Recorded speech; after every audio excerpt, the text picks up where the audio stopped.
Hello, I'm Donna Lowry, host for Georgia Public Broadcasting Lawmakers. Welcome to the Atlanta Press Club Loudermilk Young debate series from the studios of Georgia Public Broadcasting. This is the general election debate among candidates for governor. Let's meet the candidates for this debate. They are in alphabetical order. Stacey Abrams, a Democrat, is an attorney and former state legislator. Shane Hazel, a Libertarian, is a veteran and podcast host. Brian Kemp, a Republican, is the incumbent governor for the state of Georgia. Now let's meet our panelists. Jennifer Bellamy is an anchor for 11 Alive in Atlanta. Greg Bluestein is a political reporter for the Atlanta Journal-Constitution. And Chuck Williams is a reporter with WRBL in Columbus, Georgia. For complete rules on today's debate, please visit the Atlanta Press Club website, atlantapressclub.org/debates. To start the debate, each candidate will be asked 2 questions. Candidates have 60 seconds to answer each question. Chuck Williams, you get the first question of Stacey Abrams. Thank you, Donna. Ms. Abrams, public opinion polls in our state show support for the right to abortion, Medicaid expansion, and banning assault weapons. You are on the side of public opinion in each of these issues, yet you are behind in almost every poll. Why? First of all, thank you so much for having me, and I appreciate the opportunity to address the communities of Georgia. The reason people are on my side are because I'm on the right side of history and on the right side of the issues. But we also know that polls are a snapshot. The question is, who are they taking a picture of? When I'm going across this state, the people I'm talking to are excited about this election, but they also know that they're often left out of the conversation. Students who have found themselves struggling to finish college because they don't have access to financial aid. Families that are struggling to decide between food on their table and healthcare costs. Families facing rising prices. And everyone I've met is afraid of the gun violence and the rising violence in the state. I do not believe that I'm behind. I believe that I'm making the case for Georgia, the case for electing me as the next governor, because the current failures we have seen in this state are not only damning, they are disqualifying. And over the next few years, we have an opportunity to change the trajectory of the state, and I look forward to leading our state forward. Thank you very much. Greg Bluestein, it's your turn to ask a question of Brian Kemp. Thank you, Donna. Governor, in recent weeks, 2 recordings have surfaced in which you left the door open, or you appeared to leave the door open, to questions about whether you'd push to ban emergency contraceptives and whether you'd back a statewide ban on the destruction of embryos. Can you tell us right now whether you'd push for these measures or any other additional restrictions on abortion now that the 2019 law is in effect?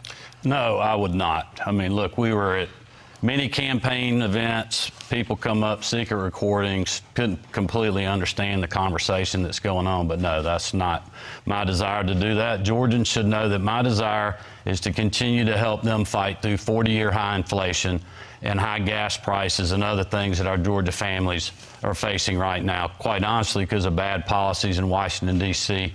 from President Biden and the Democrats that have complete control. And thankfully, working with the Georgia General Assembly, we've been able to work to help give some relief to people despite what's happening in Washington, like giving a income tax credit back to our citizens, cutting taxes, also suspending the gas tax since March now, $800 million of relief for our hardworking citizens. So that is what my focus has been on, and it's what it will continue to be on. Thank you very much. Jennifer Bellamy, your question for Shane Hazel. Mr. Hazel, Georgia seems to be struggling right now in dealing with how to legally take on the issue of cannabis in the state. What do you think needs to be done here? How should Georgia address the issues surrounding marijuana? I guess a perfect question for a libertarian. We believe that cannabis is a plant that grows from earth naturally, and the hubris that the federal government has shown in making a Schedule I drug while also holding patents on it is one of those things where we find it somewhat laughable. And it is. It is a right of people. It is medicine. It is something that we can add to our industry here in Georgia and really displace a lot of what comes in from outside of Georgia. This is a huge win for Georgia. We have a great agricultural sector. We can grow 2 bumper crops of cannabis every year. The idea that it is still illegal and that Brian Kemp has talked about this and tweeted about it as it is a good thing when we make cannabis bust and cannabis bust only is a real sign that the government in Georgia is using it for the prison industrial complex, for the law enforcement complex, to go after communities that would like to see freedom in this area. So it's a right. That's how we see it as libertarians. All right. Thank you very much.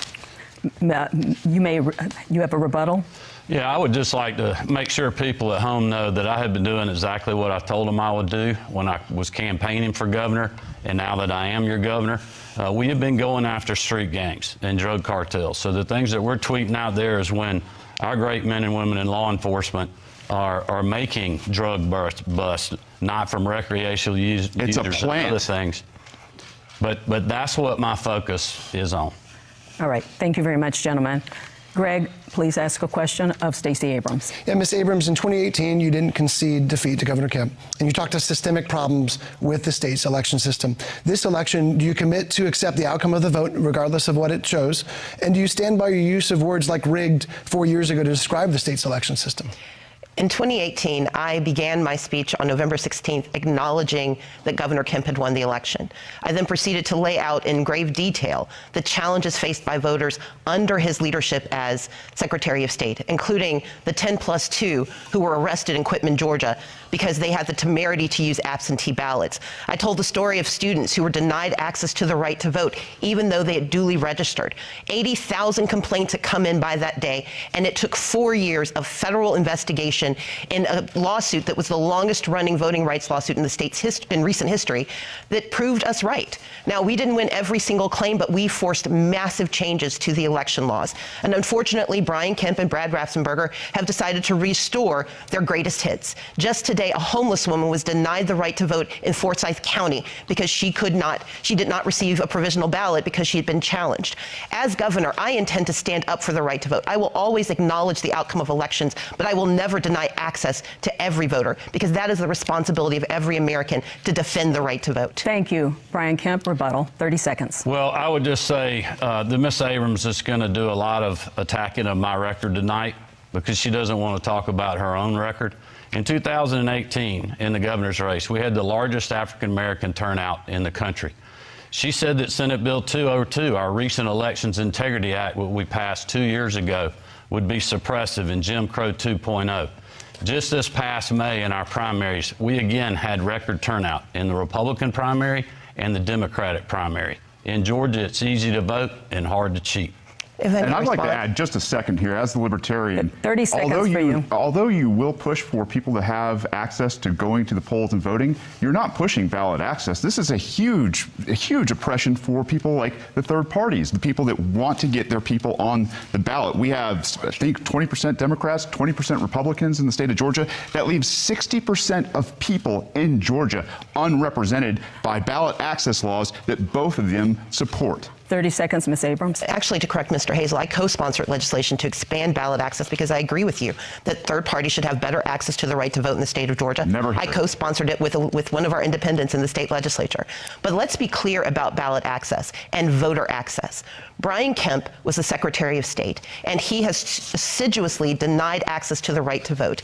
We know that the right to vote is the only way that we can make the changes we need in the state, the only way we can make the changes we need in this country, whether it's access to the right to an abortion, the ability to take care of our families. We need a governor who believes in access to the right to vote and not in voter suppression, which is the hallmark of Brian Kemp's leadership. Thank you very much. We're going to move on. With all due respect, I was called out. I would like to just the record reflect, as my time as Secretary of State, I'm the person that created the online voter registration system in this state, where any Georgian can vote, register to vote 24 hours a day, 7 days a week. So for someone to say that we have been suppressive in our state when we've seen turnout increase over the years, including with minorities like African Americans, Latinos, and others, is simply not true. And again, Ms. Abrams is going to lie about my record because she doesn't want to talk about her own. All right, we're going to move on here. And that's the case. We're going to move on here, Mr. Hazel. Jennifer, your question for Brian Kemp. Governor Kemp, several hospitals and medical centers across the state have announced or gone through with plans to close their doors, leaving a gap in care and a reduction in services at a time when our healthcare workers are already suffering from burnout, from increased demand and workloads. Many are now facing care that will be delayed or unavailable, while our state's capital will soon have only one level 1 trauma center. What will you do to ensure Georgians have access to critical healthcare services and hospitals? Well, I would just remind voters at home there's also hospitals being built across this state and new options for people for health care. Look, the AMC situation was something that was thrown on a lot of political leaders, including me. But instead of complaining about it and doing the blame game, I went and worked with Fulton County, with DeKalb County, with Democrats to come up with a solution that put state resources into Grady to help make sure people have the access and the care that they need in our state. And I'm committed to continuing to do that in the future. All right. Shane, I'm sorry. Chuck, you get the final question to Shane Hazel. Thank you. Mr. Hazel, you ran for Congress in 2018. That was just 4 years ago. You ran as a Republican. You got less than 30% of the vote in the Republican primary. What happened between then and now that made you a libertarian? Oh, I actually came back to my roots as a libertarian. We believe in freedom. We saw what the Republican Party was. We saw what the Democratic Party was. They are force and coercion. No matter what they talk about, it's force and coercion. Whether it's certificate of need for hospitals, whether it is taking guns away from law-abiding citizens, it is always force and coercion at the point of a gun from the Democrats and Republicans. To look at life through consent, the eyes that, hey, we can all have transactions. We do it every day in the private sector. 99.9% of us go throughout our day without raping people, without murdering people, without pointing guns at people to take their property. That is not what the government does under Republicans and Democrats, period. That's how I became a libertarian. This is why we're going to send this thing into a runoff. And if people were really looking for something to change, you'd vote libertarian. You'd send a message to both of these parties, because one of these people will most likely be the executive in a rigged system, that you want to be more free. Thank you. That concludes the first round of the debate. The candidates will now ask a question to each of their opponents. Candidates will have 30 seconds to ask the question, 60 seconds to respond, and the candidate who asks the questions will have 30 seconds for rebuttal. By random selection, Brian Kemp, you may ask the first question to Stacey Abrams. Well, thank you very much. As many people know, I have over 100 sheriffs endorsing my campaign, several of which are Democrats. And my question for Ms. Abrams tonight is how many sheriffs statewide have publicly endorsed your campaign? Mr. Kemp, what you are attempting to do is continue the lie that you've told so many times. I think you believe it's the truth. I support law enforcement and did so for 11 years, worked closely with the Sheriff's Association. I'm probably the only person standing here who's ever actually written a SOP for a police department when I was working for the city of Atlanta. But I have two brothers, one who has committed crimes, and I want his victims to be able to call the police and get the help they need, and I've always supported that right. But I have another brother who has faced being pulled over for driving while black when he was coming back from his job as a social worker. Unlike you, I don't have the luxury of relying on slogans to describe my position on public safety. I believe that we need safety and justice because I love both of my brothers. And like most Georgians, I lead a complicated life where we need access to help, but we also need to know that we are safe from racial violence. While you may not have had that experience, too many people I know have, and that is why I will always stand up for making certain that safety and justice are the conversations we're having in Georgia and the delivery we have as the next governor of Georgia. Thank you. 30 seconds, Mr. Kemp.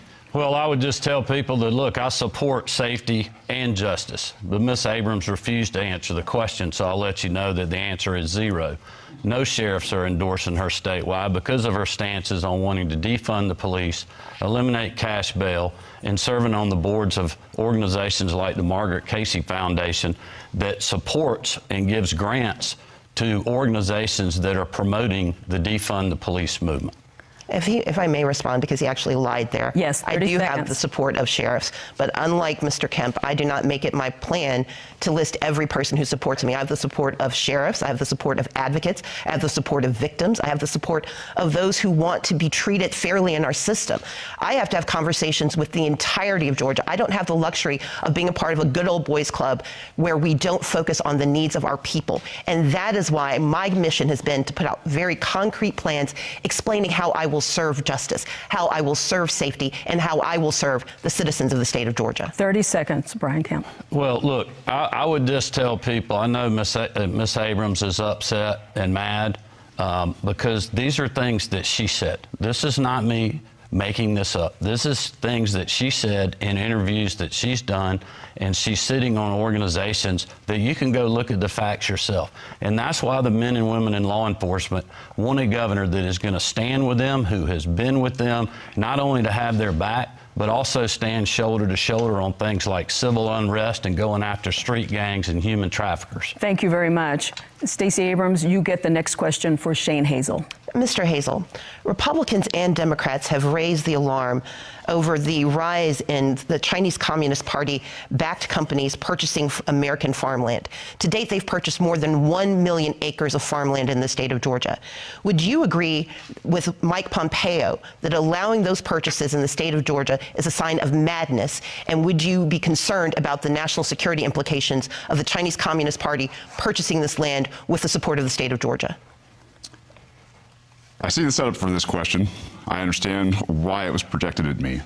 As libertarians, we believe that you own your property and that the state can't take it away from you and can't sell it or can't determine who you sell it to.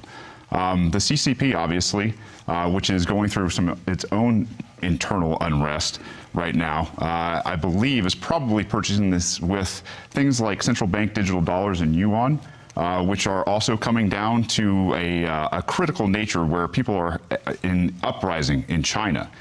What we need to look at is how these purchases are being made. Are we accepting fiat, CCP yuan in Georgia as an actual currency?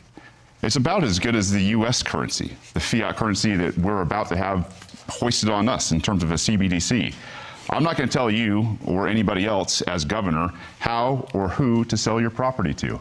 And I imagine that in the end, the free market will work itself out. Thank you. Stacey Abrams, 30 seconds. The state of Georgia is watching our farmland be purchased by the Chinese Communist Party. And while that is not normally a conversation that we have, it is something that we should be concerned about. Agriculture is our #1 industry, and Georgia has 13 military installations.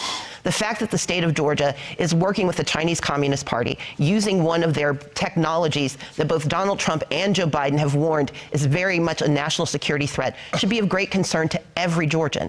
This is not about being concerned simply about who's owning the land, but it's about how much access to our information they have because of that state. Thank you. Shane Hazel, you may ask your question of Stacey Abrams. Yeah, I'd agree with you. The military-industrial complex is a big problem. It is. And the fact that we have people trying to come here to, I don't know, get a backdoor into our military, I think one of the things we should be talking about as Georgians and as executives is the Defend the Guard Act, where our military has been used very, I don't know, haphazardly around the world to go and take resources from the Middle East, or now in Ukraine. Mr. Hazel, your question. This is my question to who?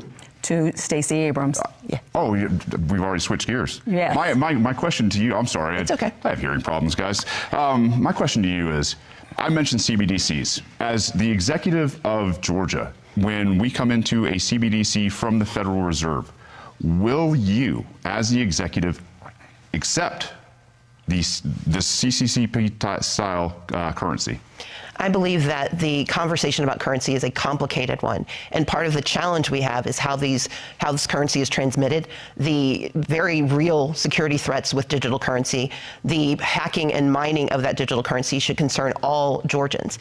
As the governor of Georgia, I will work very closely with the Federal Reserve, but also with the innovators and the entrepreneurs who do see an opportunity. But before we take a step forward that could put us at risk, our responsibility is to understand the complexity of what is happening with these transactions. And as exciting as it is, we also know it's deeply problematic when we do not have the adequate safeguards in place. That's one of the reasons I've raised concerns about WeChat and about the purchase of farmland. But what we know overall is that we need a governor who's conversant in these issues, who understands that, for example, in the state of Georgia, we have access to $3.5 billion in American currency that could be delivered tomorrow to save our hospitals and to save our lives. But our current governor has refused to accept those dollars. My intention is to do what's best for the state of Georgia every single day. Thank you. Shane Hazel, you get a 30-second rebuttal. Yeah, working with the Federal Reserve, who's got us into the mess that we are in right now because of a centralized fiat currency, it will be absolutely worthless. They will be dangling carrots in front of the governor, in front of the executives, in front of the legislature to do exactly what their mandates are. If they are mandating that they take the property of people, then they will do it. If they want to invade your homes, your privacy, your businesses, they will do it because of CBDCs. All right. Stacey Abrams, please ask your question to Brian Kemp. Absolutely. Mr. Kemp, under your leadership, there is currently a 100-year gap between minority-owned businesses and majority-owned businesses. Although minorities comprise 48% of the population, they only generate 12.2% of the business revenue in the state. And under every analysis that we have seen, it will take 100 years to close that gap, given the current process that you have in place. You served 4 years in the Senate, 8 years as Secretary of State in charge of businesses. You served 4 years as governor. What are your concrete, specific, targeted plans to decrease and address the racial equity gap currently facing contracting and purchasing for minority-owned businesses? Governor Kemp? Well, I would remind Georgians that the first part of my plan was keeping our state open for business and allowing all business people and working Georgians to work when Stacey Abrams was criticizing me for doing that. Also pushing to get our kids back in the classroom when, again, Stacey Abrams was criticizing me for doing that. A lot of Georgians, including African Americans and other minorities, cannot go to work if their kids are not in the classroom. We have the lowest unemployment rate in the country for African Americans. We also were named we're in the top 10 of the states for black entrepreneurship in the state of Georgia. So our economy is incredible, and we will continue to work with all of those entrepreneurs in the days ahead and working class Georgians, because we are the ones that have been fighting for you when Miss Abrams was not. We were giving tax refunds. We were doing tax cuts. We were suspending the gas tax to help you deal with 40-year high inflation when she was criticizing us. Stacey Abrams, 30-second rebuttal. I would point out that Mr. Kemp did not address the needs of purchasing and contracts for black and brown-owned businesses, which is what he has refused to do for the last 16 years. We know that $10.9 billion has been delivered to the state of Georgia through 2 recent acts at the congressional level. And Brian Kemp does not have a plan for making certain that people of color have access to those contracts, access to purchasing. It was only in July of this year that he finally acknowledged that there might be a problem. He has said that we need to study it. I would tell him, just cheat off of my paper. I know the answer. We need a governor who actually believes in equity, racial equity, economic equity in the state of Georgia, and I will deliver. Thank you. Shane Hazel, please ask your question to Brian Kemp. Brian, in 2020, on April 2nd, you locked down Georgia, threatening peaceful people with force and coercion. You called people in Georgia non-essential, and it killed millions of jobs. You bent the knee to Big Pharma and pushed a vaccine that was untested on people, and it has killed people. They have lost their loved ones. You've allowed bureaucracy to invade our businesses, and then you had the audacity to brag about record tax revenue. You want to say sorry to anybody? So is that a question, or? That is a question. Do you want to say sorry to anybody? Well, look, I'll be glad to talk about my record, because obviously Mr. Hazel is gravely mistaken. If you look at the executive orders that I signed, we said every business in Georgia was essential. There was a few that we asked to help us stop the spread, flatten the curve, build PPE supplies and hospital bed capacities, because unlike him, I was getting the calls from hospitals saying, hey, we are out of surgical gowns, we're out of masks, we need ventilators. And we were literally working 24/7 to supply those items while also keeping our economy open in this state. And as you know, I was the first state to open the small parts that we asked to close, and our recovery's been as good as any state in the country. We have had 2 record years of economic development because of our business environment, working with the General Assembly to make sure that we're putting Georgians first and Georgia businesses and Georgia workers first, and that's what I'm committed to continuing to do. 30 seconds, Mr. Hazel. You should have put Georgia freedom first, period. You didn't have the power to lock down businesses, and you signed the executive order on April 2nd. It was clear as day. I sat there and watched you do it, and I was like, there is no coming back from this. The idea that I guess the default was to lock down Georgia instead of trusting Georgians with their freedom to adapt in a time of very changing circumstances, I think is a tyrant move, and I think the left and right are fascists and communist socialists, whereas we're talking about real liberty, trusting Georgians with those decisions. Thank you, Mr. Hazel. Brian Kemp, you have the final question in this round for Shane Hazel. Well, I would just ask Mr. Hazel if he supports the things that we have done, because we were open and Georgians were working and we've had excess revenue. So instead of doing big government... That's our tax money. Okay. Yeah, no, I don't support it, because here's the thing is, when we get to that point, when we talk about what you're doing... I was fixing to ask my finish your question. Please go ahead. I would just say, do you support the tax cuts we've done, returning $1 billion of taxpayer money and suspending the gas tax for Georgians to help fight through 40-year high inflation and bad domestic energy policy?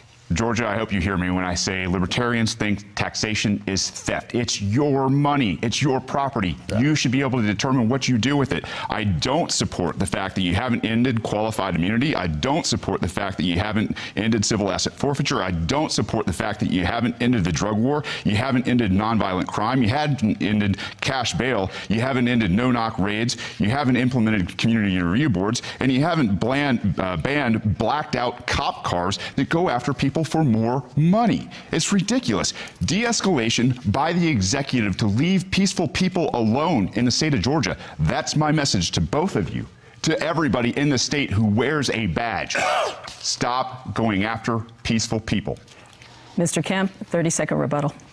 Well, that's simply not true. As Georgians know, I have followed the laws and the Constitution of this state. And I ran on going after criminal street gangs because I knew there was an issue in our state when other people wouldn't even talk about it and the media wouldn't acknowledge it.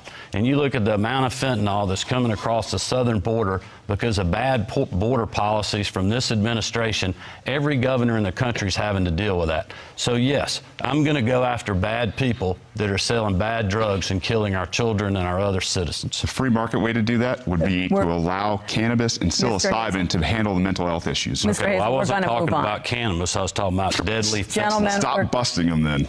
Gentlemen, we're going to move on. That concludes our second round. For those just joining us, this is the general election debate between candidates for governor. We will now go back to the panel to ask questions to the candidate of their choice until we run out of time. As a point of moderator privilege, I may also ask questions of the candidates, and I will determine when a rebuttal is appropriate. And I'm going to use that moderator privilege right away to ask some education questions. Mr. Kemp, if reelected, you've said you'll push for $65 million dedicated to fighting pandemic learning loss, hiring more counselors, and recruiting teachers to fill shortages. How do you respond to those who say you should have prioritized those academic-related issues over laws dealing with divisive concepts, parental laws, and obscene books in the past legislative session? Even those who were pushing for those laws in the end say they don't have much teeth. Well, look, we have been pushing for those things. You can talk to school superintendents around the state. We have worked with them really over the last year and a half, 2 years on learning loss. We've been working with our superintendents and other education groups. We passed 2 different pieces of legislation dealing with the teacher pipeline, which is getting more teachers into the system. Our plan is working with higher education, including our HBCUs and others, to make sure we're getting more of the right people and more of them in the classroom to help mentor our children. This is really just the next step in the process. We are funding K through 12 education in this state more than we ever have per pupil, ever. And that's coming off a recession during the middle of a global pandemic. This includes my promised teacher pay raise of $5,000 that we completed in my first full term, despite having to deal with 2 years of a global pandemic and a recession. So I think it's incredible what we've been doing, but make no mistake, we have more work to do, and I'm committed to doing that. Thank you. Shane Hazel, would you tell us your education plan? Yeah, it's to put it in the hands of the private sector. The government and education system that came from Prussia in the 1700s has obviously failed Americans. We don't understand economics. We don't understand our civil culture. We don't understand a whole lot about what goes on behind the scenes in politics. The idea that we want to privatize everything as libertarians is good for education. Think about Walmart having a monopoly on force to teach your children. It's insane. The idea that we do this with a government has side effects. We see them on a daily basis. We need to get government out of education. We need to allow parents to seek out the best education for their kids. And we also believe that they have the responsibility to do so. So to help fix this nation, start here in Georgia, is get the government and the admin out of the classroom and get it out of our lives. Thank you. Ms. Abrams, in education, you propose a boost in teachers' pay, more state-paid preschool slots for lower-income children and their families, and more. If you win the governor's race, you'll likely have Republican majorities in both chambers. Given what we know about partisan divisions, how will you get your education proposals passed and funded? So let's begin with what my proposals are. Georgia is sitting on a $6.6 billion surplus.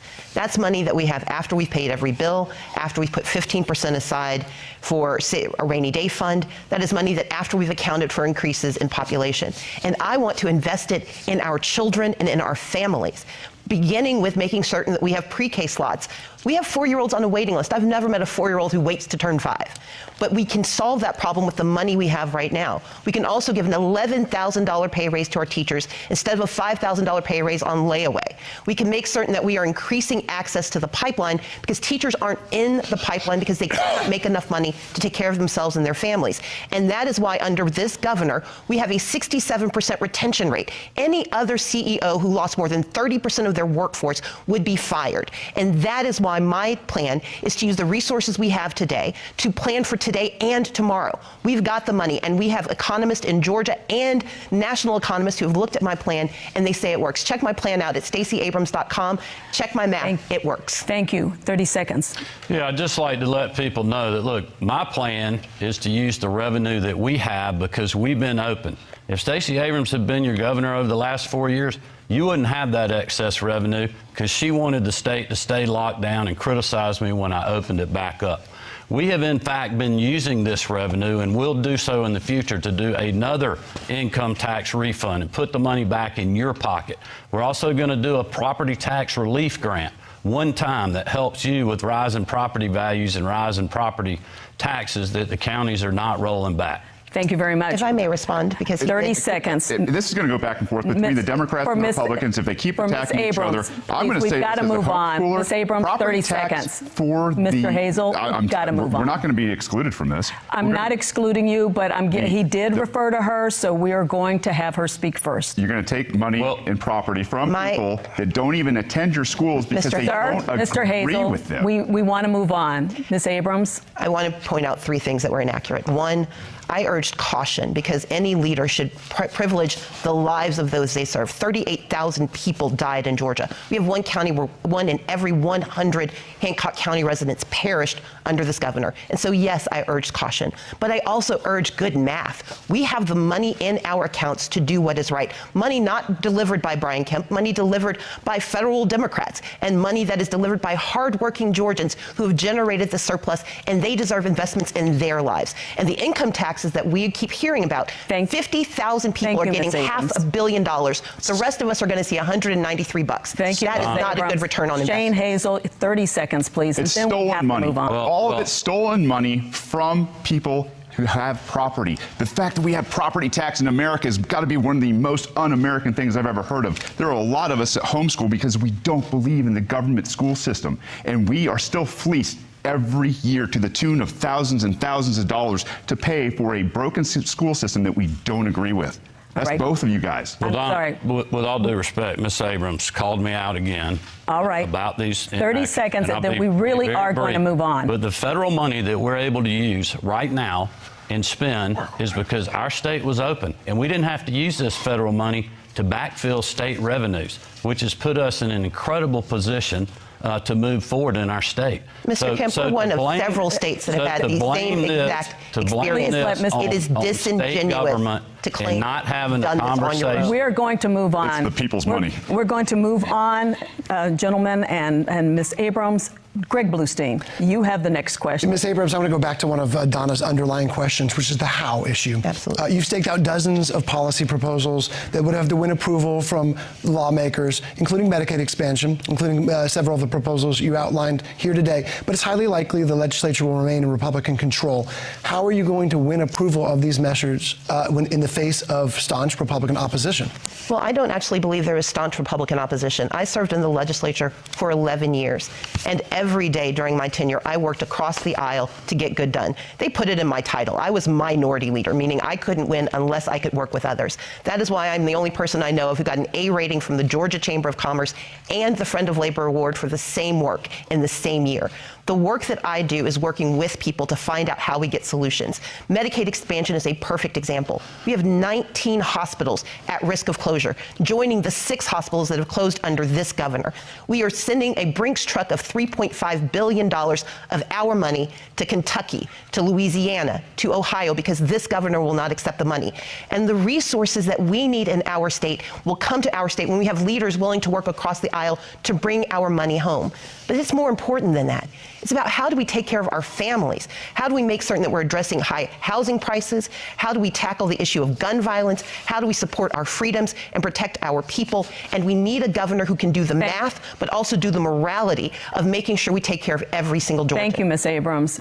Governor Kemp, you have 30 seconds. Well, I would just say that one way we deal with gun violence is to take the bad people that are doing the shootings and lock them up and not in cash bail like Ms. Abrams wants to do. But listen, she's also said that the silver bullet on health care is Medicaid expansion, adding 650,000 people. Well, there's been 600,000 people added to the Medicaid rolls since I become governor. And the problem is it's a broken government program that she wants the government decide your health care that will also kick 200,000 private citizens off their private sector health care. Thank you. I may respond. 30-second rebuttal. Just talk about he this. called her name. Ms. Abrams, you have a 30-second rebuttal. This is ridiculous. Number one, Medicaid expansion will allow 500,000 Georgians who are working people to get access to health care. That is a good thing in a state where we have people dying every day from cancer, from issues with health, issues with diabetes, issues with heart disease.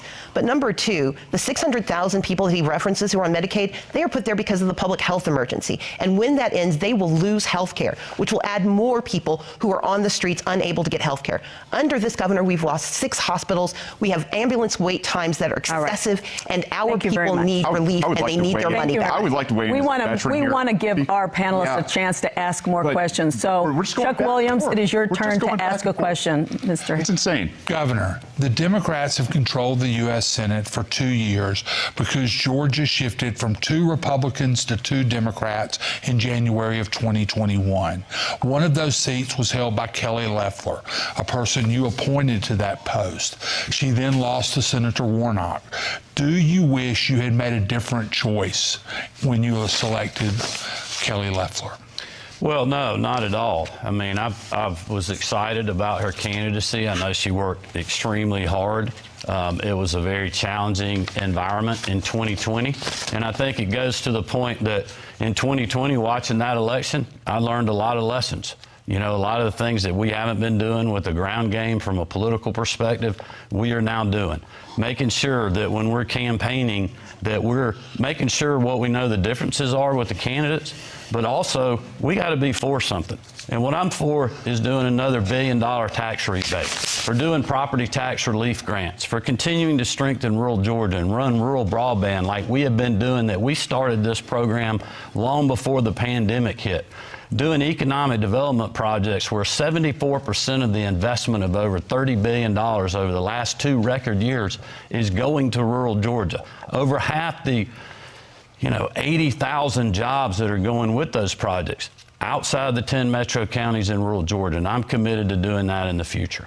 Mr. Hazel, if you would like to have 30 seconds, you may. Thank you very much. The state of Georgia needs a governor who understands econ. The $200 trillion of unfunded liability in this country, as a veteran, understanding that we have a veterans healthcare system that is in shambles. They treat you as a liability, and they will throw pills at you every chance they get. They won't actually address your health.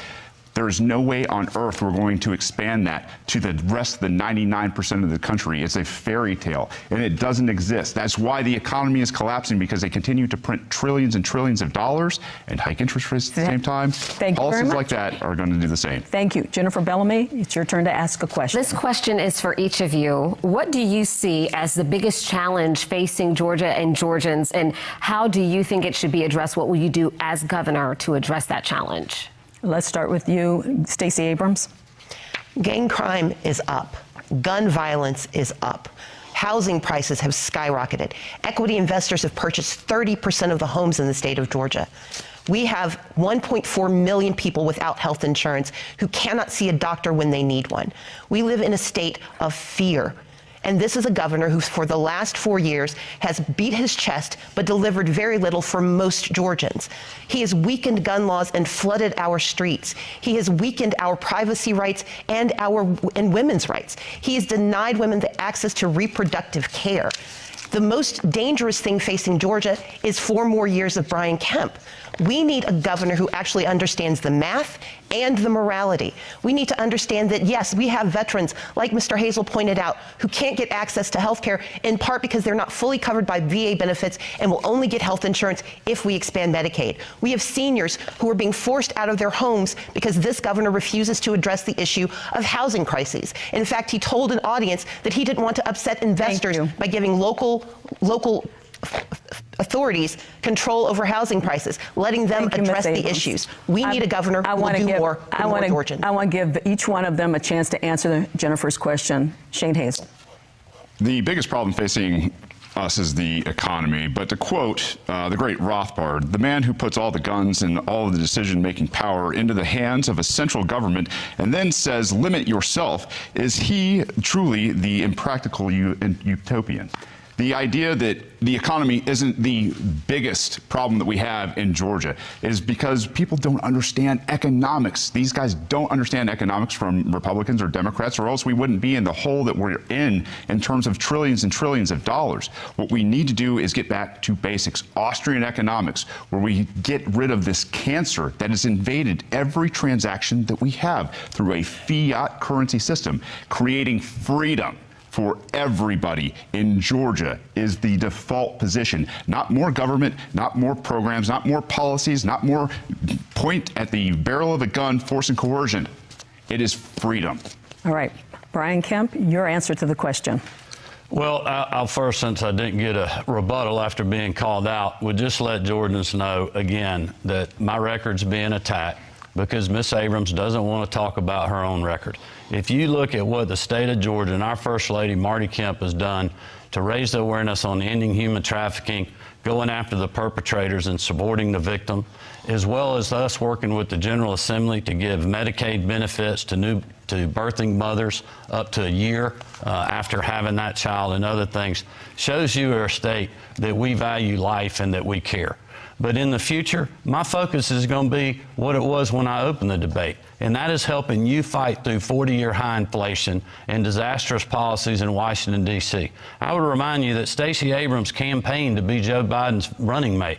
She supports these policies that have raised taxes on hardworking Americans and Georgians when they promised they would not. We're working with the General Assembly to help you fight through that by suspending the gas tax and giving your money back Thank you very much. Pocket. Thank you very much. Greg, your next question. Governor, I want to stay with you and talk about something that just came up in the last exchange a little bit. Earlier today, you rolled out a new public safety plan that offers a crackdown, promotes a crackdown on criminal offenses. What it doesn't specifically address is gun violence. Your critics say that your permissive gun policies will only lead to more crime. What do you propose you will do in a second term if you're reelected to address gun-related crimes? Well, again, we're going after the people that are doing these gun-related crimes. I mean, and that's what we're doing, going after street gangs in this regard. You know, during the pandemic, when I was talking to people about how we were responding, what we were dealing with, I was hearing from educators and athletic directors and other people saying, Governor, we got to get our kids back in the classroom because we're losing them. We're going to lose them a decade of children because these kids that we're recruiting when they're 13, 14, 15 years old to be on the ball field or be in the band or be on the robotics team or what have you, extracurricular activity, they're being recruited by street gangs because they're not in the classroom. So those are the kind of things that we are focused on to make sure that these kids are under the right environment. And my new public safety plan is stiffening penalties for gang members that are recruiting our children. And I believe that most Georgians support that, and I'm committed to working with all law enforcement to make a dent there. Thank you. Chuck Williams. This is for Governor Kemp and Ms. Abrams. Columbus, Macon, Atlanta, and other communities have benefited from a Georgia State Patrol task force that has helped augment police coverage in those cities and some others over the last year. What can be done to make sure that local agencies that are short on officers can handle these policing duties without having to rely on the state? Ms. Abrams? Well, you actually asked Mr. Kemp. I said for both. Okay. Yeah, it's for both. Governor. Yeah, look, I'm glad to answer that question. The crime suppressing unit that I asked Colonel Wright to put together during civil unrest when I grew tired of local elected political leaders that wouldn't let their local law enforcement go after dangerous people during civil unrest, that had no chase policies, where street racers and street gangs are terrorizing our citizens. I told Colonel Wright I wanted a plan, I wanted to know how much it's going to cost, and I want to know who we're going to work with. And that's why the State Patrol, GBI, Department of Natural Resources, game wardens, working with the Fulton County Sheriff, who's helped us with jail facilities, the Atlanta Police Department, we went and put a plan together to start going after street racers and going after violent criminals and have more boots on the ground. We've done the same thing in Columbus, we've done it in Macon, we've done it in Savannah, and we'll do it wherever we're needed. This is not our job. We're using funds from the governor's emergency fund to help pay for these dollars, and thankfully the General Assembly supports that because we've been in the fight when others were not. Thank you. Ms. Abrams. Street gangs did not shoot 6 Asian women going into a gun store, getting a weapon, and murdering women in less than an hour. Street gangs aren't the reason people are getting shot in grocery stores and in parking lots and at schools. Street gangs are one part of the problem, but we have a governor who has weakened gun laws across this state, flooded our streets with guns by letting dangerous people get access to those weapons. Georgia does not have a waiting period. We do not have universal background checks. And one of the few permits that we had that was helping keep us safe stopped 5,000 people who should not have had weapons from getting them, got weakened by this governor with his criminal carry law. As the next governor, my intention would be to actually give the people who do 90% of law enforcement the support they need. We know that they have asked for at least $136 million so they can recruit and retain officers. I am the only candidate who's put in place a plan for at least $25 million in grants, not loans, to go to these local law enforcement officers so they can recruit and retain officers so that their officers aren't working 2 or 3 jobs simply to make ends meet. Thank you. Before your rebuttal, Governor Kemp, Shane Hazel, you may respond to this question. You keep going back to guns, Stacey, and I think it's going to be your undoing here in Georgia. Georgia, we're going to have less and less gun laws, whether it's under Republicans or Libertarians. Libertarians don't believe in any gun laws. We believe that you know how to best protect you and your property. And the biggest mass murderer in history is government. It's not private citizens. Most private citizens, like I said before, go throughout their day without doing any harm to anybody. However, the people in the government with all of the guns still go after people with a badge when they shouldn't have to. In Holly Springs, Georgia, I introduced the Helios Initiative, where we got rid of civil asset forfeiture. It was a one-page bill through decentralization, nullification, using the Constitution that made the officers in Holly Springs safer because they don't have to go out there and they don't have to harass people of color while driving while black. They don't have to go out there and look for drugs. They don't have to go out there and do any of these things because civil asset forfeiture is also the government stealing more than criminals, hardened criminals, from anybody and everybody in the state of Georgia. Thank you. Governor Kemp, 30 seconds. Well, thank you. I would just let people at home know the largest, fastest growing segment of the population that's buying handguns and firearms is African Americans and females. You know why? because the criminals are the only ones that do have the guns. You have local governments that are holding up concealed weapon permits that are keeping law-abiding citizens from being able to simply use their Second Amendment right to protect themselves and their property and their families. I will certainly support that. Thank you. Mr. Hazel, may I respond? Yes, 30 seconds. Let's be clear. I believe that we can protect the Second Amendment and protect second graders at the exact same time. That means that, yes, more people are buying guns, but that's because they think that's the only way to protect themselves because guns have flooded our streets.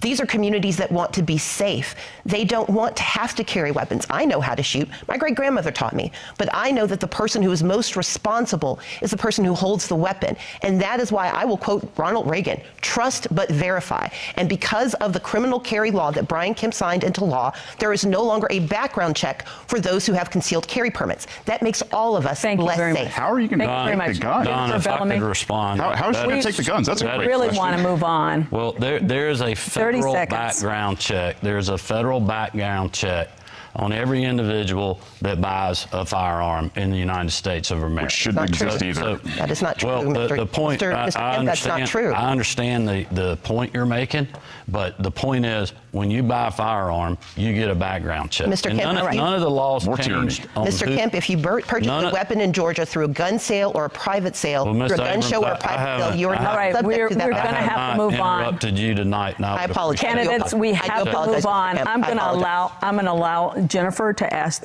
what's going to be the final question in this round. A study recently showed frustration among our nation's teachers with political interference into education, with issues like COVID-19 and critical race theory presenting additional challenges to a profession that's already dealing with low pay, falling interest, and people leaving. What would you do specifically as governor to recruit, retain, and empower educators for schools across the state of Georgia for each of you? Shall I? All right, we'll start with you, Ms. Abrams. And let me again apologize to Mr. Kemp for interrupting. This is a very important topic to me, and I apologize for my outburst. I will say that when it comes to education, we know teachers are leaving the workforce. We have a 67% retention rate, but 70% of our teachers have said they would not recommend teaching to their colleagues. That is because of low pay, because of overregulation, because of high stress, and because they believe that they are being told to teach to a curriculum that does not reflect the values and needs of our students. When a teacher is told that you have to lie to a child, which is what happened with the divisive language, the divisive concepts legislation, teachers are not being able to teach a whole history of our students. They're not able to tell their children what they need to know. As the next governor of Georgia, I will repeal those laws, I will increase pay, and I will make certain that all of our teachers can start and continue through their time well paid and well protected and well supported by the government. Unfortunately, we're running out of time, so only 45 seconds. So, Brian Kemp? Well, I would just say this is exactly why I did the $5,000 teacher pay raise that I ran on in 2018. We've also done a Parents' Bill of Rights to have parents fully engaged with their schools to make sure that they know what's happening to their kids. Quite honestly, people are tired of their kids being indoctrinated in the classroom. But we've also worked with our educators on these pieces of legislation to make sure that they make good common sense. But I would also tell you that people are tired of these issues like not having fairness in girls' sports and other things. And quite honestly, it's woken a lot of people up. So we got to continue to have good conversations like we've done with our teacher pipeline legislation, like we're doing with helping 9,000 parapros get fully certified to be in the classroom. Thank you very much. Shane Hazel, you get 45 seconds. Your question raises a lot of interesting points. A lot of these teachers, like my own wife, has left the profession of teaching to homeschool, to go to private school, to do something outside of this narrative where admin from the federal government and the state government is forcing them to teach things they don't want to teach to test. They can't stand the administration who makes six figures. It is bloated. It has absolutely gotten out of control. We need to nullify property tax. We need to let people get out of the system. We need to allow the private sector to work, because before education was put under the thumb of government here, we had some of the brightest, most well-read people in the entire world, and that's what we need to bring back. All right, thank you very much. We are running out of time, so that is all the time we have for questions. Each candidate will now have only 40 seconds for a closing statement. And Brian Kemp, you get the first closing statement. Well, first of all, let me thank the Atlanta Press Club for having us. When I ran for governor in 2018, I promised to put hard-working Georgians first ahead of the status quo and the politically correct. I said shortly after being sworn in, I would work hard as your governor every single day for all Georgians, whether you voted for me or not.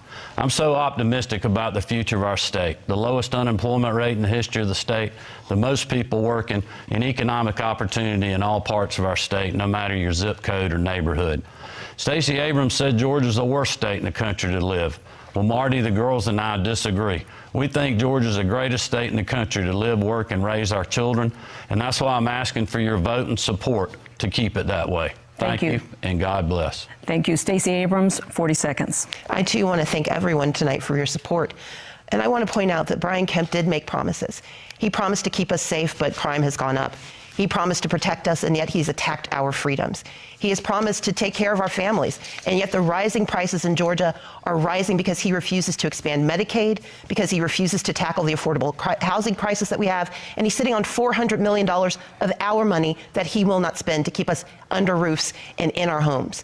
As the next governor, I want us to have more money in our pockets, more protections in our lives, more freedoms in our days, and more opportunity in our communities. I see all of Georgia, and as the next governor, it would be my intention to serve all of Georgia. I encourage you to go to my website, StaceyAbrams.com, and please make a plan to vote, and know that I'm asking you for your vote tonight. Thank you. Shane Hazel, you get the final 40-second closing statement.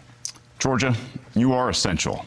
We are in changing times. Technology, money, politics are all changing incredibly fast. As humans, our superpower is our ability to adapt to a changing world. This power to adapt, our passion and genius is unleashed when it is free. Free from tax, free from government and their lockdowns, free from government mandates, and free from force and coercion. You know best how to adapt and run your life, and that is your right to do so. It is time peaceful people were free to take on the challenges we face. Our message to the government is simple. It's time to leave peaceful people alone. If you believe the government is so damn essential, we have to go. I'm sorry. Stop robbing us at the point of a gun and compete. That concludes our debate. We'd like to remind voters that Election Day is Tuesday, November 8th, and early voting has already begun. Our thanks to the candidates and to our panel of journalists. We'd also like to thank the Atlanta Press Club for arranging today's debate. For more information about the debates they will host this election season, visit atlantapressclub.org/debates. I'm Donna Lowry. Thanks for joining us for the Atlanta Press Club debates.